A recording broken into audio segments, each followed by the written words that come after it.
Shalom, selamat bertemu dalam channel pembelajaran teologi. Saya Nixon Karnai akan memberikan pembelajaran tentang sejarah dan perkembangan doktrin kejatuhan dan dosa asali.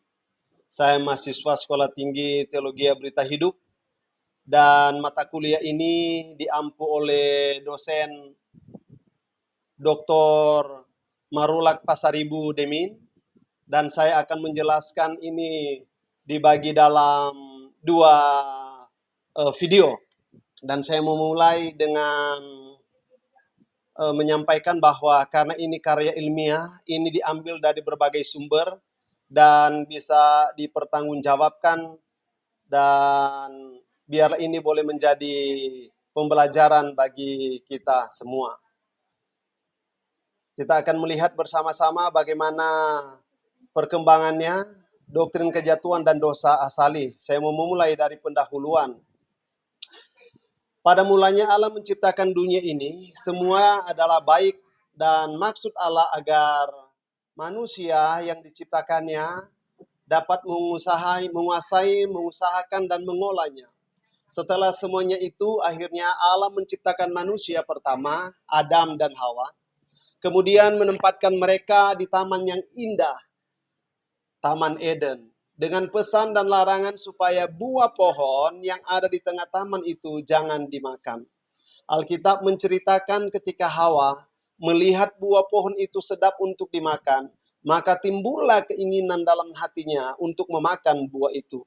Terjadilah percakapan antara Hawa dengan ular yang ada dalam pohon itu. Akhirnya, setelah Hawa memakan buah pohon itu, diberikannya juga buah itu kepada Adam. Setelah Adam memakannya, akhirnya terbukalah mata mereka, dan mereka mendapati keadaan mereka yang sebenarnya, yaitu ketika mereka melihat bahwa mereka telanjang. Sesungguhnya Allah mencari mereka dan mereka bersembunyi. Ada percakapan dengan Allah dan akhirnya Allah mengusir mereka. Disinilah sejarah kejatuhan dan dosa ada pertama kali. Dalam perkembangannya, kejatuhan dan dosa asali ini menjadi sejarah dalam doktrin Kristen, dan ada banyak hal yang membingungkan, bahkan tidak jarang terjadi perdebatan. Oleh sebab itu, saya coba meneliti supaya ini bisa menjadi masukan bagi kita yang membaca pelajaran ini. Dalam presentasi ini kita akan melihat definisi dosa asali, sejarah perkembangannya, kontroversinya, pandangan bapak-bapak gereja awal, pandangan bapak-bapak gereja abad pertengahan, pandangan modern, serta kesimpulannya.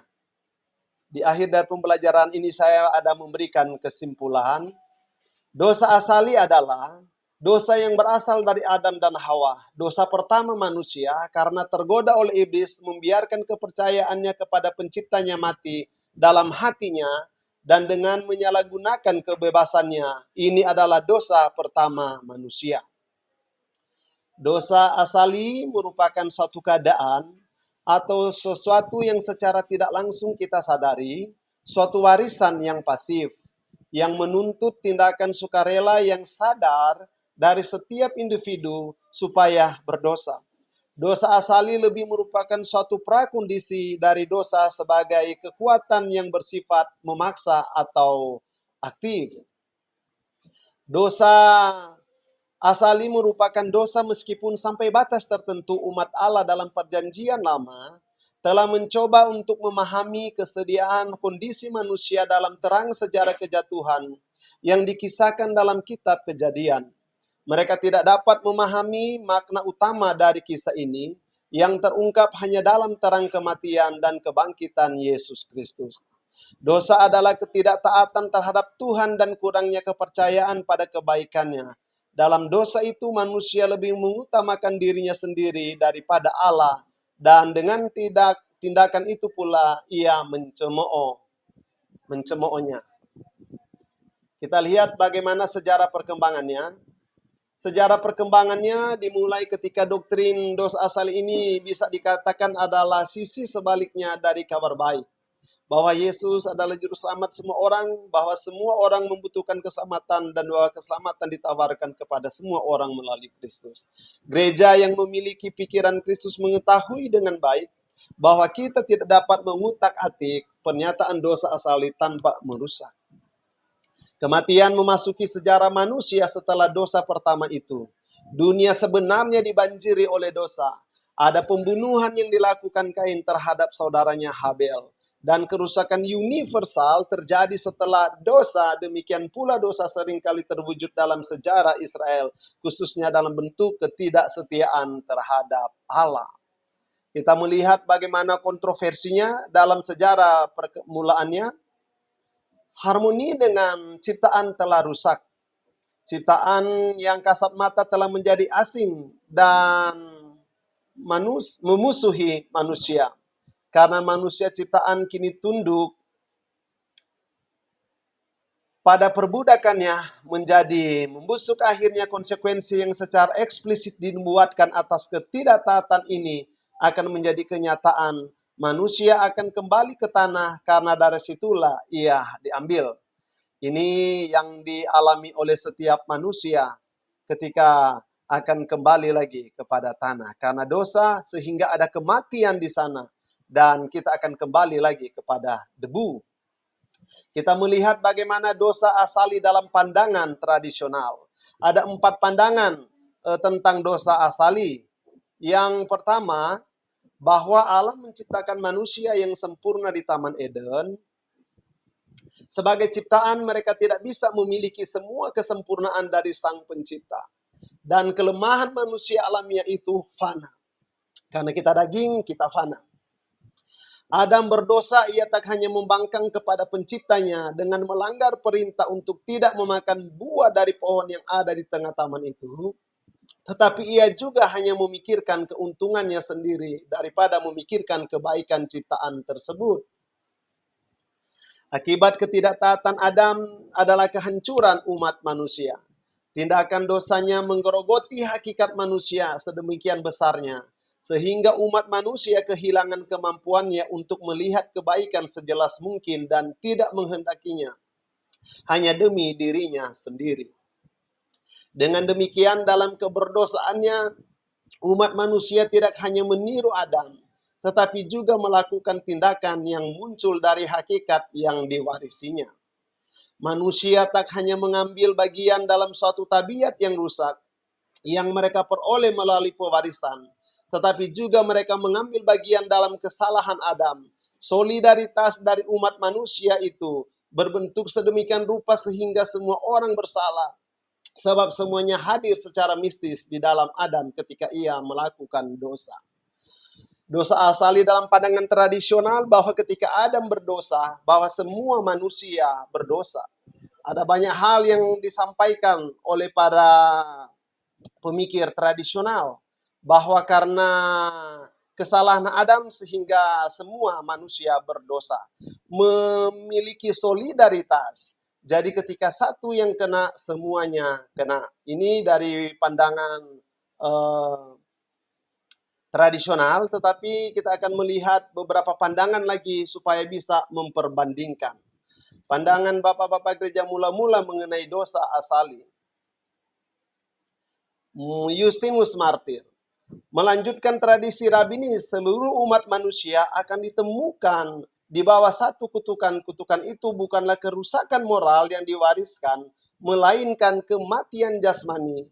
Umat manusia melalui Adam telah jatuh di bawah kuasa maut. Dia menambahkan bahwa penyebab atau sumber kejahatan manusia yang di atasnya seorang individu tidak memiliki kontrol, keniscayaan, dan ketidaktahuan, yang dari keduanya umat manusia dapat dibebaskan melalui anugerah baptisan. Irenus berpendapat bahwa Adam dan Hawa adalah sosok yang jauh dari sempurna. Secara karakteristik menggambarkan mereka adalah anak-anak Tuhan atas bumi. Karena itulah sebabnya ia harus bertumbuh. Manusia adalah anak-anak, pengertiannya belumlah sempurna. Karena itu pula ia mudah disesatkan oleh pendusta. Dengan diciptakannya menurut citra Allah, manusia belum sempurna seperti Allah. Irenaeus berpendapat bahwa tujuan umum dari penciptaan dan peran si penebus adalah membawa semua makhluk ciptaannya yang tidak sempurna ini pada kepenuhannya. Irenaeus berpendapat karena manusia termasuk Adam dan Hawa diciptakan tidak sempurna, sehingga kans untuk jatuh ke dalam dosa itu tetap ada. Pandangan bapak-bapak gereja mula-mula mengenai dosa, kita melihat bagaimana pandangan dari Origenes. Bagi Origenes, Allah merupakan semacam kuasa dan kebaikan yang tak terbayangkan, sehingga alam semesta seharusnya lebih rendah kesempurnaannya. Gagasan Origenes tentang pra-eksistensi jiwa ditolak gereja, tetapi penekanannya atas kejatuhan sebagai sumber ketidaksempurnaan manusia diterima. Lagi-lagi Origenes sama seperti Irenaeus bahwa manusia tidak sempurna. Satu di antara mereka yakni iblis karena memiliki kehendak bebas, memilih untuk menentang Allah dan Allah mengusirnya serta semua kekuatan lainnya jatuh bersamanya. Menjadi roh jahat, malaikat dan penghulu malaikat sesuai dengan perbuatan jahatnya. Entah itu lebih jahat atau kurang jahat ataupun amat kurang kejahatannya. Kita melihat bagaimana pandangan Athanasius. Dia berpendapat bahwa dalam bukunya The Incarnation of the Word of God, memandang kisah kejatuhan dalam Kejadian sebagai suatu peristiwa historis, bukan suatu peristiwa prehistoris. Menurutnya, Eden sebagai taman sukacita atau Garden of Delights, Adam dan Hawa diciptakan menurut citra Allah dan ketika mereka taat akan memperoleh kehidupan tanpa kesusahan, kesakitan, atau kecemasan, dan selain itu kekuatan untuk hidup di dalam Firdaus, tetapi mengalami kesengsaraan di luar Firdaus selanjutnya mati dan hancur. Itu yang dialami oleh Adam dan Hawa. Sebenarnya Allah menciptakan mereka di taman yang indah di Eden, tetapi karena mereka tidak taat, akhirnya kesusahan, kesakitan, kecemasan, penderitaan dialami oleh Adam dan Hawa. Dan tidak jarang semua manusia yang ada di dalam kuasa dosa mengalami hal yang sama. Dia masih di dalam pandangannya. Saat ini kita akan melihat pandangan bapak-bapak gereja abad pertengahan. Jadi Bapak Ibu Saudara, video ini saya katakan tadi dibagi di dalam 2 bagian video supaya kita bisa menontonnya dengan baik.